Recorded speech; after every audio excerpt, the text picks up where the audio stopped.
Hello, welcome to September 15th, 2023. My name is Kurt, and this is my daily Good Life meditation, an exercise that I do each and every morning to remember my life objectives and principles, those which are outlined in my book, Going Alone. I also use this time to think about the last 24 hours, including last night in my sleep, and how I did with the various challenges and opportunities that I met. I then plan for the coming day and ready myself for death. But before I do any of that, let's read a poem. I'm still sticking with Edward Thomas. I've decided to go back a little bit. I was reading his poems in chronological order, roughly. And then while I was going to the beach yesterday, I listened to a scholarly reading of his poetry and a discussion of him. And I realized that I had passed by one of his best poems without understanding it. Looking back at it now. And at first I thought, wow, that's telling, right? When you can't see the beauty of a poem unless someone tells you. And I thought, what does that say? What does that say about, it could say about something about me, my inability to see the poem, or just happenstance. Maybe I just didn't read it at that moment, or it just didn't touch me in some way. But after it was explained to me, I went back to read it, and I go, oh yeah, that really is good. The poem is called Old Man. It's like his third poem he ever wrote. This was after 1914.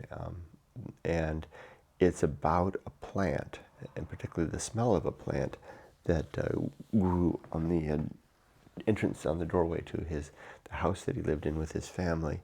And it's about his daughter, who had the habit of stopping and taking off a twig from the plant and tearing it to pieces and sniffing her finger, and it has a very particular smell. The plant is called Old Man, or Lad's Love. I don't know if that's what it's called in the vernacular of northern England, but that's what he calls it here. He describes it as a hoar green feathery herb. Don't know which herb this is. I know the plant is still there because I saw another scholarly documentary about him, and it showed the plant right there. So it's still there to this day. Anyway, the reflection of the poem is the author noticing what his daughter is doing, and particularly how she sniffs her fingers after she tears it to pieces, embedding the smell into her brain. And he wonders if one day that smell will harken back to her. And she may not remember when she did this. Just like he doesn't remember, the smell has a meaning to him that he doesn't remember where it came from. And that's where the end of the poem comes, where he searches back through his memory and he can't find the source of the memory, which he wouldn't, even though he doesn't like it so much. He's not a fan of the plant nor the smell. He wouldn't trade it for a more delightful smell that had no such significance to him. It's a really interesting piece now that I understand it. It really does also show how scholarly work can help to reveal something that's very good and interesting. I'm also reading right now in the book about Boswell, how an editor helped Boswell finish the Journal of the Hebrides. Scholarship is important. Let's read the poem. Like I said, this is literally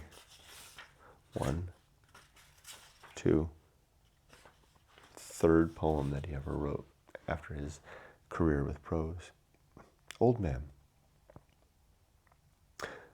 Old man, or lad's love, in the name there's nothing. No one that knows not lad's love, or old man, the hoar green feathery herb, almost a tree, growing with rosemary and lavender, even to one that knows it well. The names half decorate, half perplex the thing it is. At least what that is clings not to the names in spite of time, and yet I like the names. The herb itself I like not, but for certain I love it, as some day the child will love it who plucks a feather from the door-side bush whenever she goes in or out of the house. Often she waits there, snipping the tips and shriveling the shreds at last onto the porch, perhaps thinking, perhaps of nothing, till she sniffs her fingers and runs off. The bush is still but half as tall as she, though it is as old, for so well she clips it Not a word she says, and I can only wonder how much hereafter she will remember with that bitter scent of garden rose and ancient damson trees, topping a hedge, a bent path to the door, a low, thick bush beside the door, and me forbidding her to pick. As for myself, where first I met the bitter scent is lost. I, too, often shrivel the gray shreds, sniff them, and think, and sniff again, and try once more to think what it is I am remembering, always in vain. I cannot like the scent, yet I would rather give up others more sweet with no meaning than this bitter one. I have mislaid the key. I sniff the spray and think of nothing. I see and I hear nothing, yet seem too to be listening, lying in wait for what I should yet never can remember. No garden appears, no path, no hoar green bush of lad's love or old man. No child beside, neither father nor mother nor any playmate, only an avenue, dark, nameless, without end. And do you see how he wove the paths and the ways in there? Very nicely done. I do like it. I do like it very much. Okay, let's do this.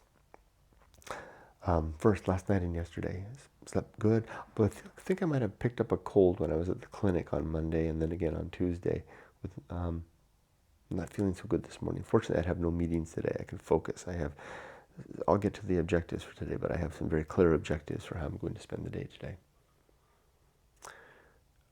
Yesterday was a pretty good day of work. Pretty good day of work. That rock star day of work. What are you talking about, dude? I completed every objective I had set out to do, and I did it in time. The reason I didn't feel so good about it was that I finished everything I wanted to do fast, and I did a good job, a really good job. And then I was left with time, and I kind of just took it easy in the last hour or two of the day. I feel guilty when I do that. I feel guilty when I'm not swinging that sledgehammer, like a railroad worker, pounding those spikes to the end of the day. That's how it's got to be. That's how I work. I don't swing slowly at work. Even though it's okay, let's say, if the measure was a mile of track, I finished that mile by about 2 p.m. and I had another 2 hours to go. And that last 2 hours, so I did email, I had one meeting. It was so I wasn't slamming the pick. Okay, but I'm a man of discretion. I'm a man of balance, right? What did Johnson say on this matter? Let's have a look back. There's a quote in here. Oh, I marked the page. It's so important. There it is right there. Johnson told Boswell on this topic. He said that to have the management of one's mind was a great art, and that it might be attained in a considerable degree by experience and habitual exercise. Experience and habitual exercise. I've got the experience, now I need habitual exercise. I'm going to take that quote and add that to going along. Put the book here so I remember to do that. So I'm doing that. The objective of balance, objective number 8, newly added about a week ago, is starting to come into its own. I remember when I added it too, I was like, I'm not sure exactly what this objective is going to grow into. And I think I see it. It's going to grow around that quote. That's the fertile soil for the objective part. Otherwise, it was a good day. It was a good day. It was a great day yesterday. I did so much yesterday. Okay, I could have done one thing a little more, trying to secure the human resource for my one project to work on this single sign-on thing. Yeah, I'll work on that today. So it's on the list. I keep a list. Add this to the list. Well, this I'll do in my free time. Okay. If I do my life stuff during my work life, I don't feel good about myself. So I sequester these things aside. Partition them off. Otherwise, a nice swim, nice 2 walks with my wife. Yumiko had another nice sail yesterday. She was so happy. She's doing so good. Anything else? It was a good day yesterday. Oh, I'm feeling better about the new growth, the tumor-like thing that's been found. I've been reading up on it, and I'm pretty sure it's not a tumor. I'll talk more about that later. I'm getting a test on Monday. The Good Life. 8 objectives, 34 principles, as follows. War. No, that's a principle. The objectives are to be always ready to die, to make good and effective use of time, to develop and maintain good and sound life principles, to cultivate good emotional reactions, to perform good actions, to recognize my true limits and my true opportunity, and to maintain my balance and mental self-control. By the way, these objectives and principles, they're all outlined in my book, Going Alone, in the chapter titled The Good Life. My 34 principles now are war, reason, homunculus, anchorhold, home of good and evil, purpose, atomic principle, principle of nature, the pirate ride, maturity, wisdom and fortitude, maturity.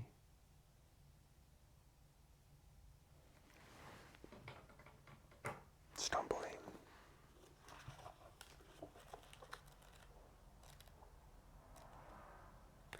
So I knew it. Social principle, principle of family.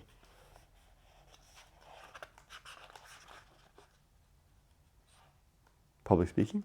Public speaking. Temperance. Life will not go well. The horror show. That which must be born. The feast of woeful. Wow, my brain is a little messed up today. Is it distraction? Distraction. Agency and the great indifference. The best seat in the house. The restless man. The path of wildness. The great life adventure. The risk of avoiding risk. Sin and damnation. Complete oblivion. The season of philosophy. Script writing. The bullseye aim. The uphill climb. Arena and utility. Nothing is enough. And the principle of fun. Now for today, I kind of gave away some of today. It's a day off. I have a couple of tasks, about 3 tasks that I want to do today to be ready for, to keep things moving forward. And I'm going to do those things. It should not be too tough a day. I don't think I have any meetings today. I usually check. I don't think I have any meetings today. So it's a clear shot. But like I said, I don't feel so good. I might be a little bit sick. I'm feeling good right now, but I didn't feel good when I woke up. I definitely felt sick, like the sore throat type of a thing. So we'll see how it is. I may just keep myself sequestered in this room all day. Well, I usually do. It's a work day. That's it. Am I ready to die? Are my affairs in order? Yes. Are my relationships sound? Yes. Is my life's work complete? Yes. Yeah, I can die at any moment now. Not a single backwards glance. So with that, I say I wish my life is done, if not finished. I wish you all the best. Be safe, but not too safe. Take care.